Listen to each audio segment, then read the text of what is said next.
Part 2. Flash Forward. A whole day has passed since I entered and exited the portal. I'm lying on my cot in a tiny, dim-lit prison cell.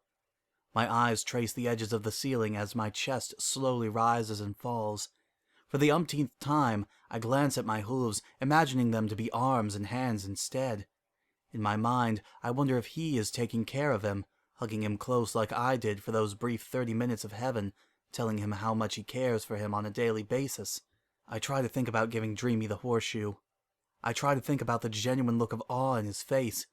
But instead, all I can envision is that pained confusion in his eyes as he hangs there in the other me's embrace. I feel a sharp shudder rising through my body. I rest a fetlock over my head, clenching my eyes tight. The claustrophobic walls of the place echo my jagged breaths. Then, just then, hoofsteps.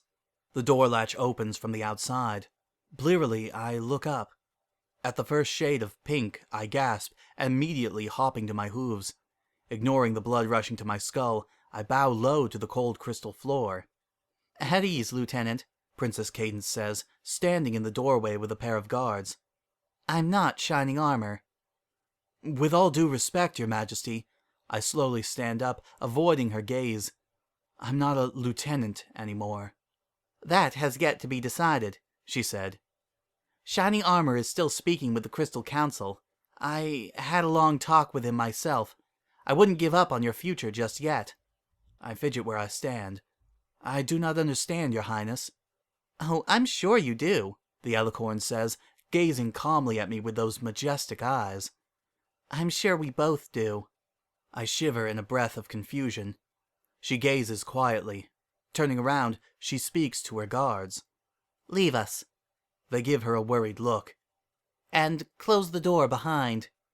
They bow, back-trot out into the hallway of the stockades, and oblige her royal request. I hear the cold click of the door latch, and then Princess Cadence is trotting gently towards me.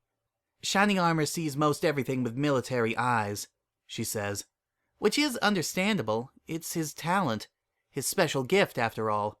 At the same time, I have a gift of my own." She rests a hoof on her chest. "My talent is the very essence of love. It's an extremely delicate fabric, and yet it binds us more than even time and space." "I have no doubt of that, Your Majesty." "Truly?" She leans her head to the side. "Then you must believe me when I tell you that I sense something more to your recent escapade than you're willing to tell my husband, Shining. More than you're willing to tell any pony." She paces to a stop. "But you can tell me." I shake my head. "There is nothing more to tell, Your Majesty." I gulp. I knew the mirror was off limits to every pony but Princess Twilight Sparkle. I went through it anyway.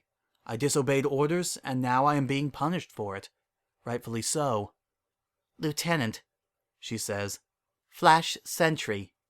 She rests a soft hoof on my shoulder, and just like that I'm shivering. Obstinately, I keep my eyes locked on the prison door directly past her. She speaks gently. "We're more than just colleagues. We're friends. You and Shining Armor have been through a lot together. You're like a cousin to me. A brother." Her eyes narrow. "I can sense the love that resonates from your being. Something drew you into that portal, and ever since you came back, you haven't been the same. Now please, tell me what happened." Silence. She says, "Love functions both ways. Don't do something to sabotage who and what you stand for. If you love someone on the other side that much, then they must love you back all the same. It would be a shame to break their heart by breaking yourself into pieces like this." Upon hearing this, my ears droop. I lose every semblance of a soldier. No longer able to contain my shivers, I glance her way. My lips move ahead of me. "Your Majesty," I gulp. "Cadence, as you well know, there was a reason why I entered the service to begin with." She nods thoughtfully. "The bandit attack," she murmurs in a sympathetic voice. "When you were younger." I try to keep my anger in check. Griffin mercenaries sacked my town along the equestrian border. They burned houses and smashed everything to bits. When they burned my family's hometown, My little brother suffocated from smoke inhalation. I struggled and fought to bring him back with my sobbing parents looking on, but it was no use. I grimaced. He never even reached the age of 6. He never even got his cutie mark. From that moment, everything in our lives changed. My parents were devastated, and nothing I did could bring them out of their depression. If Dreamy Days had lived, then maybe they'd still be around today. Both of them. Instead, I've had to fend for myself on my own.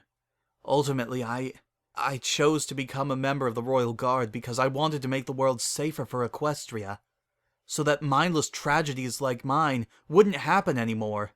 For a while there, I thought I had grown past the sorrow, but then I hesitate. She stares at me, patient, always patient.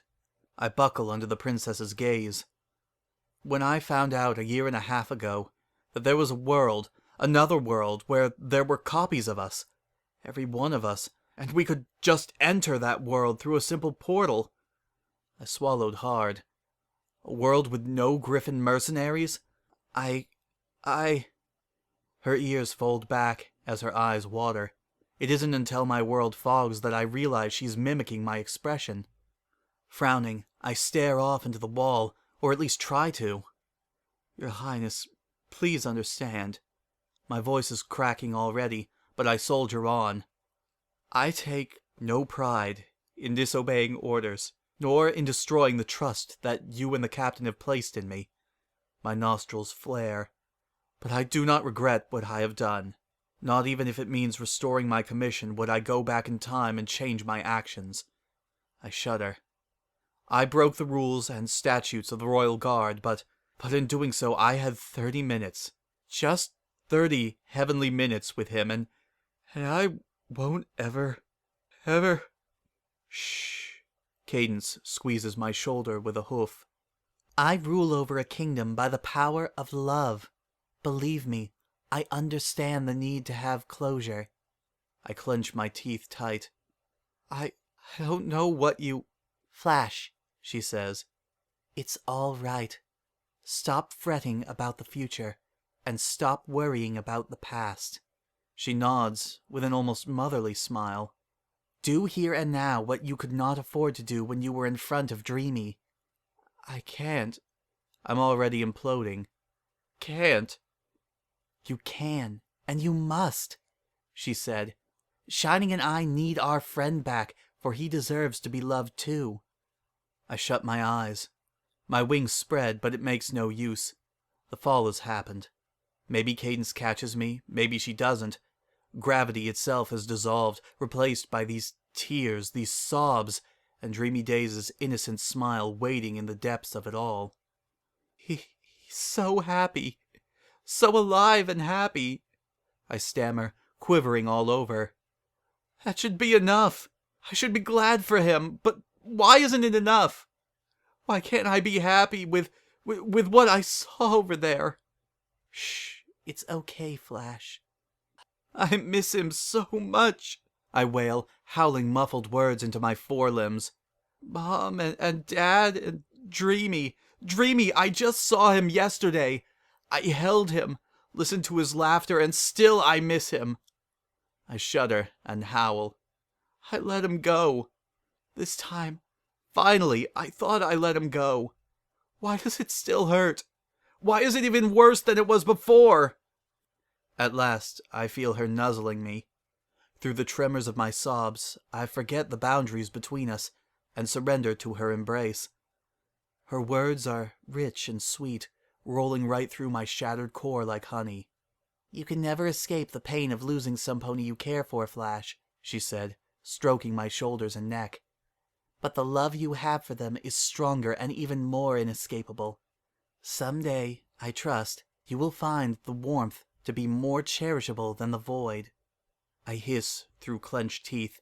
After several quivering breaths, I find out I'm actually smiling. It is a bittersweet thing, a gift laced with tears. My sobs grow shallower, for once again I'm seeing his face. Not the naked thing that giggled at me in an alien world, but the mischievous little monster face that raspberried at me while we chased each other across the field behind our parents' house. He waddled on tiny little Pegasus hooves, and I let him catch me. I always let him catch me. When Dreamy's figure tackled mine, the whole world spun in gasps and giggles. I clung to Cadence like a pony drowning in a storm, and she held me still so that my breaths finally caught up with me at the far end of the maelstrom. "He used to laugh," I murmur with a pained chuckle. Such a melodic voice. All he ever did around me was laugh and smile. "Well, of course he did, Flash," she says. Her breath grows softer as she leans down to nuzzle the top of my head. Her princess tears warm me like a blanket. "He had the best big brother in the world." The end.